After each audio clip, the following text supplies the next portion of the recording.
हर बार unique कार्य में एक बार फिर से आपका स्वागत है गाइस। काफ़ी दिनों से वीडियो नहीं आ रही थी। एक्चुअली क्या है कि कोई अपडेट नहीं थी और कुछ ऐसा चेंजिंग भी नहीं हुआ कि मैं आप लोगों तक कुछ बातें शेयर करूं। ठीक है, तो मैंने सोचा कि एक वीडियो बना देता हूं। काफ़ी इंस्टाग्राम पे, यूट्यूब पे काफ़ी मैसेज आ रहे हैं मेरे पास, जिससे क्या है कि सबको रिप्लाई एक एक करके देना पॉसिबल नहीं होता है। तो मैंने सोचा चलो आज टाइम है और फ्री भी है थोड़े, तो एक वीडियो बना देते हैं जिससे जिसका जो क्वेश्चन होगा ना, ठीक है, उसको उसकी हेल्प मिल जाएगी। ठीक है, तो भाई सबसे पहले तो मैं आपको ये बता दूं कि एक न्यूज़ है पोलैंड की, जो कि अभी इन लोगों ने, गवर्नमेंट ने एक चेंज किया है, डिजिटलाइजेशन चेंज कर रहे हैं लोग।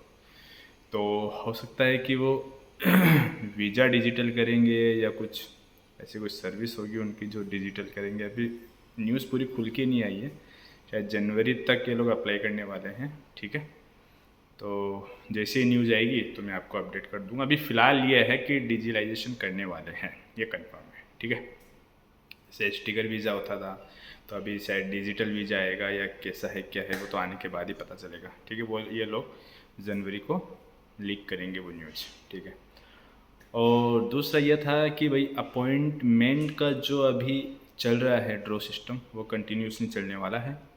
उनको ये लोग अभी चेंज नहीं करेंगे। जैसे कुछ लोग बोल रहे हैं कि पिछली साल भी ऐसे हुआ था कि 1 या 2 महीने ज़्यादा चला था ये ड्रॉ सिस्टम। तो क्या ये अभी बंद होने वाला है? इसको 2-3 महीने से ज़्यादा हो गए, तो ये बंद होगा या नहीं होगा, या फिर ऐसे चलेगा? तो भाई अभी तो ऐसी कोई अपडेट नहीं है कि ये बंद होगा या नहीं होगा, बट कंटिन्यूसली चलता रहेगा। अगर आपको इसकी जो न्यूज़ देखनी होती है, जो अपडेट आपको देखनी होती है ना, आप VFS क्रोम में जाके सर्च कर सकते हो, VFS पोलैंड लिखो, वहाँ पे जो फर्स्ट पेज आएगा उसके ऊपर क्लिक करो। जैसे ही क्लिक स्क्रॉल डाउन करोगे ना, इसको डाउन करने के बाद नीचे नीचे आपको लेटेस्ट न्यूज़, ये लोग जो भी न्यूज़ होती है उनकी वो डाल देते हैं। ठीक है, आप वहाँ से जाके देख सकते हो। ये हो गया। और अभी मेरे एक ब्रदर है, ठीक है, उनका अभी रिसेंटली उन्होंने VFS में उनका सबमिशन हुआ है। इंशाल्लाह दुआ करिए कि उनका वीज़ा जल्दी लग जाए। उनका वीज़ा लग जाएगा तो उनसे भी अपन बात करेंगे और आपको शेयर कराएंगे कि उनका क्या एक्सपीरियंस रहा, कैसे कैसे डॉक्यूमेंट्स कलेक्ट करके उन्होंने सब कुछ किया है।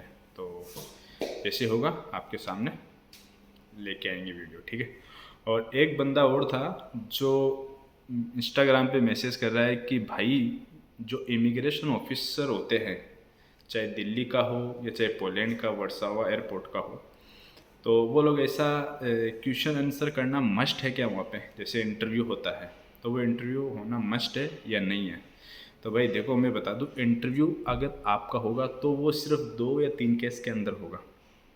ठीक है, वो डिपेंड करता है कि जो इमिग्रेशन जो ऑफिसर है उसका मूड कैसा है, वो उसके ऊपर डिपेंड करता है। ठीक है, आप अगर स्टडी वीज़े पे हो तो आपका इंटरव्यू होगा, 100% होगा वहाँ पे। और दूसरा, अगर आप टूरिस्ट पे आ रहे हो, टूरिस्ट के ऊपर आ रहे हो, तो भी वहाँ पे आपका इंटरव्यू होगा। स्टडी वीज़े का इंटरव्यू इसलिए होता है कि उन लोगों को डाउट रहता है कि बंदा स्टडी पे आया है या फिर स्टडी के बहाने से पोलैंड में या यूरोप में इंटर हो रहा है। ठीक है, तो वो लोग आपको कॉलेज के बारे में पूछेंगे, आप कहाँ रुकने वाले हो उसके बारे में पूछेंगे, आपने कौन सी हॉस्टल ली है उसके बारे में पूछेंगे, आपने खुद से अरेंज किया है या कॉलेज वालों ने प्रोवाइड करवाई है उसके बारे में पूछेंगे, आप ये एयरपोर्ट से हॉस्टल अपने कैसे जाओगे उसके बारे में पूछेंगे, आपका कोर्स क्या है, आपने क्या कोर्स लिए, उसकी ड्यूरेशन क्या है, ठीक है, आपको उसमें क्या क्या पढ़ाया जाएगा, ठीक है, और आपकी कॉलेज का क्या रेपुटेशन है, कहाँ पर वो लोकेटेड है, ये सारी चीज़ें वो आपको पूछेंगे।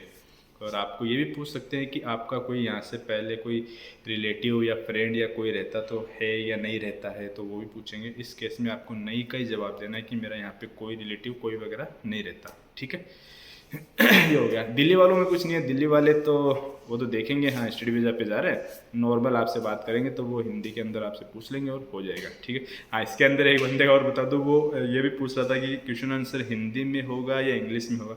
तो भाई मैं बता दूँ, हिंदी में आपका दिल्ली एयरपोर्ट पे होगा तो चलेगा, चल जाएगा, बट यहाँ पे आपको या तो पोलिश आनी चाहिए या इंग्लिश आनी चाहिए, हिंदी भी आपको नहीं होगा। ठीक है, हिंदी में, और अवॉइड करना, अगर आप ट्रांसलेट करने की कोशिश भी करते हो तो अवॉइड करना। अगर कोई इंग्लिश आती है उसको इंग्लिश में जवाब दो, बेस्ट रहेगा। ठीक है, ये हो गया। और टूरिस्ट वीज़ा वाले का जो आता है इंटरव्यू, वो ये लोग जैसे ये पूछते हैं कि आपने जैसे सपोज करो, ठीक है, आपका पासपोर्ट ब्लैंक है, ठीक है, आपका फर्स्ट टाइम ही आपका पोलैंड का या जर्मनी का या यूरोप का कहीं का भी आपका वीज़ा लगा हो, फर्स्ट टाइम में लगा है, वो भी टूरिस्ट का लगवाया आपने, ठीक है। तो आप आएंगे तो वो पहले तो आपका पासपोर्ट देखेंगे कि इसके ऊपर किसी और कंट्री का वीज़ा नहीं है और ये सिर्फ और सिर्फ यूरोप का वीज़ा लेके आया है टूरिस्ट का, ठीक है। तो उनको तो पहले से वैसे ही डाउट हो जाएगा कि ये बंदा यूरोप का लेके आएगा, इसका मतलब ये है कि ये यूरोप में रुकेगा, बैक टू इंडिया नहीं जाएगा, ये यहीं रुकने वाला है, ठीक है। ये हो गया। और इसके ऊपर भी सवाल करेंगे वो आपसे, और वो ये भी पूछ सकते हैं कि आपने पूरी दुनिया में यूरोप को ही, जैसे फॉर एग्जांपल जर्मनी हो, पोलैंड हो, स्विट्ज़रलैंड हो, फिनलैंड हो, आयरलैंड हो, जो भी XYZ आपका जहाँ का वीज़ा लगा हो, वो ये पूछेंगे कि आपने ये ही चूज क्यों किया है घूमने के लिए। और भी कंट्री है, कनाडा है, अमेरिका है, और भी चीज़ें हैं जहाँ आप घूम सकते थे, तो आपने यही क्यों चूज किया, तो आपको उसका आंसर देना है। और वो आपको आपके होटल के बारे में पूछेंगे कि आप होटल में किसके कैसे जाओगे, वो उसके बारे में पूछेंगे। आप अकेले आए हो या अपने स्पॉन्सर के साथ में आए हो या अपने स्पाउस के साथ में आए हो, जो भी आपके फ्रेंड के साथ में आए हो उसके बारे में पूछेंगे, तो उनका भी क्वेश्चन आंसर हो सकता है। तो ये है ऐसा क्वेश्चन आंसर, ठीक है। और मैं लोग पूछ रहे हैं कि भाई आपका इंटरव्यू कैसा हुआ था, तो मैं बता दूं मेरा इंटरव्यू इतना कोई ख़ास नहीं था। क्यों? क्योंकि मैं आया था वर्क परमिट के ऊपर, ठीक है। वर्क परमिट के ऊपर, हालांकि उन लोगों ने मुझसे थोड़ा सवाल क्वेश्चन आंसर किए थे, तो मैंने उनको उनका जो वर्क परमिट है उससे रिलेटेड किया था उन लोगों ने।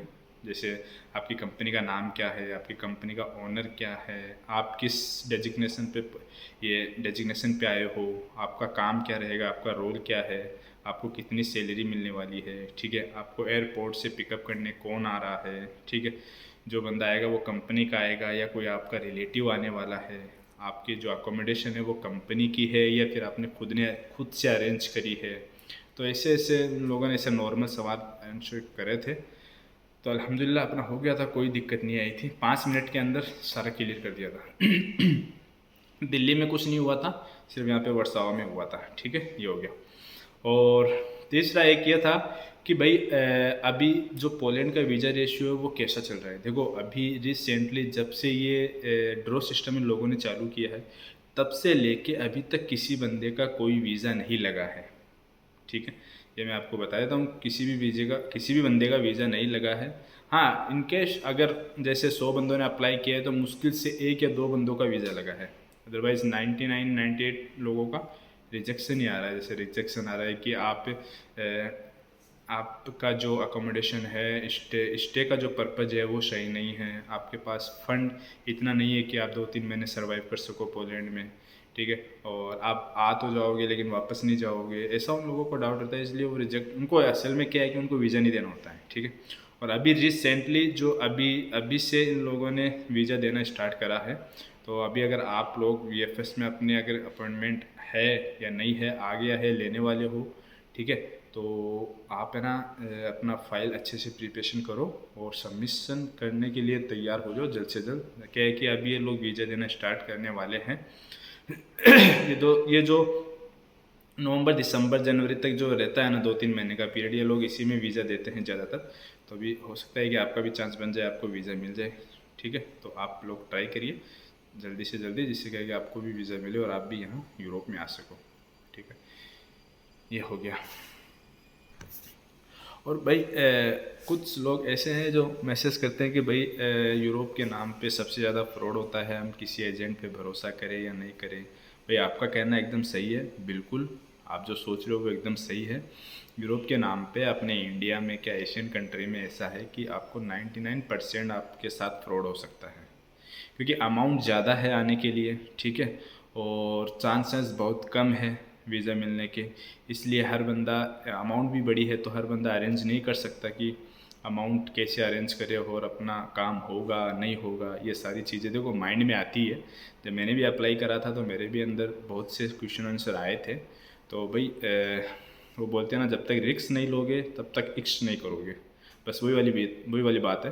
तो आप है ना रिस्क लो और आपके ऊपर है भाई। देखो अगर आपको लेना है तो लो, नहीं लेना है तो वो आपकी मर्ज़ी है, ठीक है। हर बंदा ये चाहता है कि मेरा फ्यूचर ब्राइट हो, मैं आगे जाके तरक्की करूँ, या मैं कुछ अच्छे से ऐसी कंट्री में जाऊँ जहाँ पे मैं अपने आप को डेवलप कर सकूँ, मैं अपने आप को इंक्रीज़ कर सकूँ, मैं अपने आप को ऐसा कर सकूँ ताकि क्या है कि मैं कभी लाइफ में मेरे को प्रॉब्लम ना हो। ठीक है, मैं तो ये दुआ करता हूँ किसी को भी कोई प्रॉब्लम ना हो।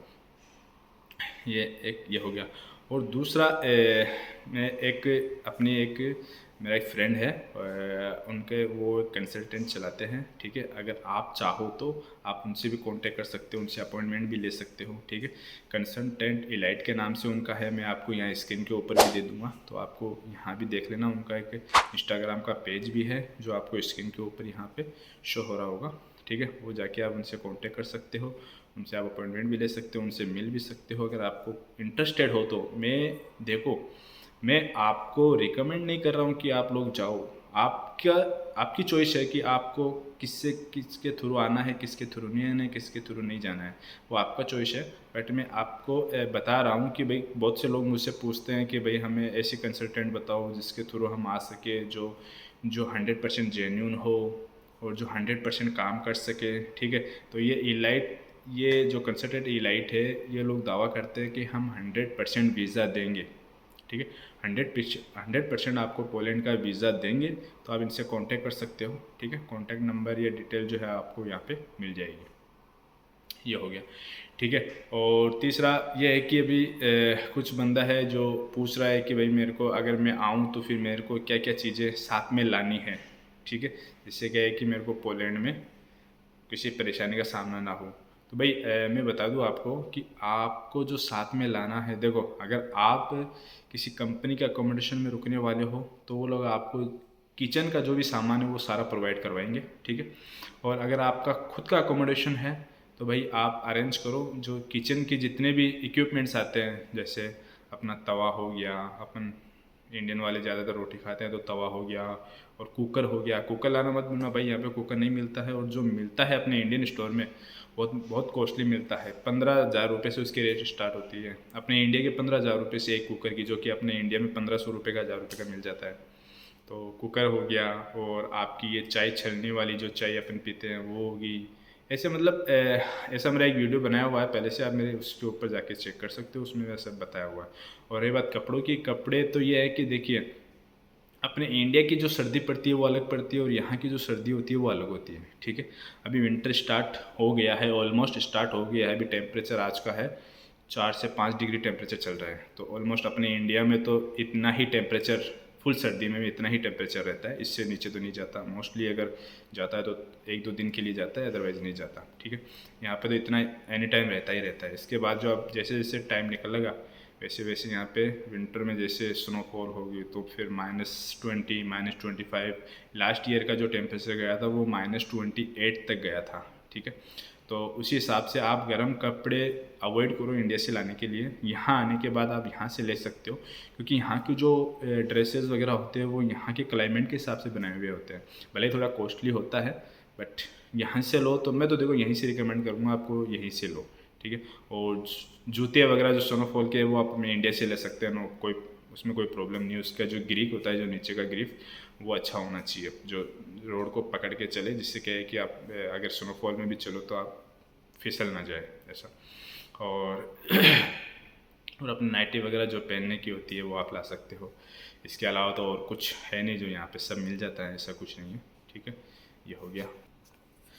और हाँ, एक मोस्ट इम्पोर्टेंट, थोड़ा उसको अच्छे से ध्यान रखना भाई, भूल मत जाना, जो उसको अपन बोलते हैं सबकी दिलों की जान है, उसके बगैर नहीं रह सकते, अपना जो सेल फ़ोन है। ठीक है, अपना जो मोबाइल टेलीफोन है, उसके साथ में जो चार्जर आता है, चार्जर, ठीक है, अपना जो चार्जर आता है वो इंडिया के हिसाब से आता है, उसका सॉकेट अपना इंडिया में अलग रहता है, और यहाँ पोलैंड का जो सॉकेट है वो अलग रहता है। तो अगर आपका इंडियन चार्जर है तो भाई उसके साथ में अपना एक्सटेंशन बोर्ड ज़रूर लेके आना। ठीक है, यहाँ पे वो वाला एक्सटेंशन बोर्ड नहीं मिलेगा, आपको प्रॉब्लम हो जाएगी चार्जर करने की, फिर यहाँ पे आपको अडेप्टर दूसरा लेना पड़ेगा। इससे अच्छा ये है कि आप वहाँ से या तो 3 प्लग लेके आ जाओ, या एक्सटेंशन बोर्ड ऐसा लेके आ जाओ, जिससे क्या है कि आपके जो इंडिया की जो इलेक्ट्रिक जो इक्विपमेंट है, जिससे क्या है कि जो प्लग अलग रहते हैं अपने वहाँ के, ठीक है, वो उसमें फिलअप हो जाए, वो अच्छे से आ जाए उसमें। क्योंकि यहाँ का जो आता है वो मैं आपको दिखाता हूँ, देखो कैसा आता है। यहाँ पे ऐसा आता है भाई, जैसे अंदर रहता है इनका। ठीक है, बहुत गैप रहता है अंदर, तो अपना वाला जो चार्जर है ना वो आता नहीं है इसके अंदर, यहाँ पे फिर आपको अलग से लेना पड़ेगा, ऐसा रहता है। ठीक है, ये हो गया चार्जर वाला। ठीक है, और इसके अलावा तो कुछ ऐसा कुछ बचा नहीं है। ठीक है, जो ब्लैंकेट वगैरह है जो आपको लगा लेने के लिए, ओढ़ने के लिए सर्दियों के अंदर, वो वो आपकी चॉइस है। अगर आप इंडिया से ला सकते हो तो इंडिया से लाओ, अदरवाइज़ यहाँ भी इतना कॉस्टली नहीं मिलती है। ठीक है, मिल जाती है सस्ती, तो आप यहाँ से भी ले सकते हो। ठीक है, अगर आप ये क्रिसमस से पहले आ रहे हो, क्रिसमस से पहले आ रहे हो तो आपके लिए और भी अच्छी बात है। जैसे क्या है कि यहाँ पे जो सर्दी वगैरह अभी स्टार्ट हो गई है और स्नोफॉल ज़्यादा यहाँ पे जनवरी तक रहती है। ठीक है, तो अभी 3-4 महीने रहेगी, और अभी 31 से अभी इनका टाइम भी 1 घंटा वापस पीछे बैक हो जाएगा। तो अभी आप नाउ टाइम है, जो करंट टाइम है वो इंडिया से अभी 3.5 घंटे पीछे चल रहा है पोलैंड। तो जैसे ही ये 31 आपका ये 1 घंटा वापस ये लोग बैक हो जाएंगे, तो फिर इंडिया का और पोलैंड का गैप 4.5 घंटे का हो जाएगा। ठीक है, ये लोग 1 घंटा इसलिए कभी आगे आगे करते हैं, ये 31 मार्च को 1 घंटा आगे कर लेते हैं, उसको ये लोग 1 घंटा पीछे कर देते हैं। ठीक है, वो इसलिए करते हैं कि इनका ये जो डे लाइट का जो सिस्टम होता है ना, उसकी वजह से लोग करते हैं। यहाँ पे लफड़ा हो जाता है कि रात के 3 बजे दिन निकल जाता है भाई, तो इसकी वजह से लोग 1 घंटा पीछे कर लेते हैं, सॉरी आगे कर देते हैं 1 घंटा। ठीक है, और अभी सर्दियों के अंदर इनकी रात भी 2-2:30 बजे हो जाती है। अपने दोपहर की जो होती है ना, दोपहर में दोपहर होती है, तो इनकी दोपहर में 2-2:30 बजे 3 बजे रात हो जाती है। तो ये लोग 1 घंटा वापस पीछे कर लेते हैं, जिससे क्या है कि रात थोड़ी लेट हो, ऐसा है इनका। और बाकी कुछ नहीं है भाई, यूरोप में आओ, मज़े लो, अच्छी कंट्री है, घूमो फिरो कमाओ, अपना अच्छे से ध्यान रखो और किसी के फड़े में टांग मत अड़ाओ। ठीक है, और अगर आप क्रिसमस से पहले आ रहे हो तो यहाँ एक ऑफ़र लगता है विंटर का, तो अभी ब्लैक फ्राइडे भी आने वाला है, तो मैं आपको अपडेट दूंगा कि वो किस दिन है, तो उसी दिन मैं आपको 1-2 दिन पहले आपको अपडेट दे दूंगा, जिससे क्या है कि आपको जो शॉपिंग वगैरह करनी हो तो वो रिजनेबल रेट में 80% 85-90% तक डिस्काउंट में ये लोग चीज़ें देते रहते हैं। ठीक है, और अगर आप लोगों का कोई भी क्वेश्चन या कोई भी कंसर्न हो तो आप मेरे को इंस्टाग्राम पे मैसेज छोड़ दिया करो, भले रिप्लाई में थोड़ा लेट दूँ या थोड़ा सा टाइम लग जाए, तो मैं आपको रिप्लाई ज़रूर दूंगा, बट आप वहाँ पे मैसेज कर दिया करो। ठीक है, और दूसरा ये है कि अगर आप मेरे चैनल पे नए हो तो चैनल को सब्सक्राइब कर लो।